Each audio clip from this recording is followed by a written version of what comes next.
Johnson ഓപ്റ്റിക്കൽസിൽ തിങ്കൾ, ബുധൻ, വെള്ളി ദിവസങ്ങളിൽ രാവിലെ 10 മുതൽ ഉച്ചയ്ക്ക് 1 മണിവരെ കണ്ണു ഡോക്ടറുടെ സേവനം ലഭ്യമാണ്. എല്ലാ ബ്രാൻഡഡ് ഫ്രെയിമുകളും ഇവിടെ ലഭ്യമാണ്. ഡ്രൈവിംഗ് ലൈസൻസിനുള്ള സർട്ടിഫിക്കറ്റുകൾ കൂടാതെ ഡോക്ടർമാർ നിർദ്ദേശിക്കുന്ന എല്ലാ തരം കണ്ണടകളും ജോൺസൺ ഓപ്റ്റിക്കൽസിൽ നിന്നും ലഭിക്കുന്നു. ജോൺസൺ കണ്ണട വ്യാപാരം, ഡിവൈൻ ആശുപത്രിക്ക് എതിർവശം, വടക്കാഞ്ചേരി. PM ശ്രീയിൽ നിന്ന് പിന്മാറാനുള്ള സർക്കാരിന്റെ തീരുമാനത്തെ BJP അപലപിക്കുന്നുവെന്ന് മുരളീധരൻ പറഞ്ഞു.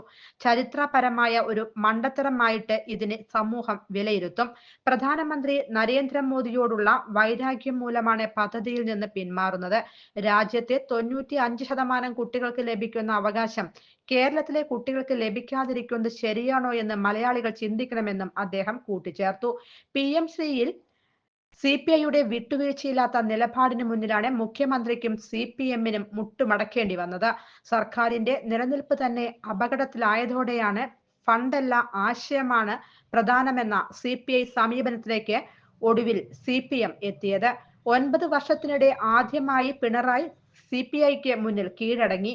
മുഖ്യമന്ത്രി ആദ്യം വെച്ച നിർദ്ദേശങ്ങൾ കേന്ദ്രത്തിനുള്ള കത്ത് ഇല്ലായിരുന്നു എന്ന് CPI വൃത്തങ്ങൾ വ്യക്തമാക്കി. സമിതിയും പരിശോധനയും മാത്രമേ ഉണ്ടായിരുന്നുള്ളൂ. അംഗീകരിക്കില്ലെന്ന് തീർത്തു പറഞ്ഞതുകൊണ്ടാണ് നിലപാട് മാറിയത്. ഇനി തെരഞ്ഞെടുപ്പ് വരെ ഇത് അംഗീകരിക്കില്ലെന്ന നിലപാടിൽ പാർട്ടി നിൽക്കും. News desk anytime news. കൂടുതൽ വാർത്തകൾക്ക് ഞങ്ങളുടെ ചാനൽ സബ്സ്ക്രൈബ് ചെയ്യുക. ഫേസ്ബുക്ക് ഫോളോ അപ്പ് ചെയ്യുക. വാർത്തകൾ വേഗത്തിലറിയാൻ എനിടൈം ന്യൂസ്.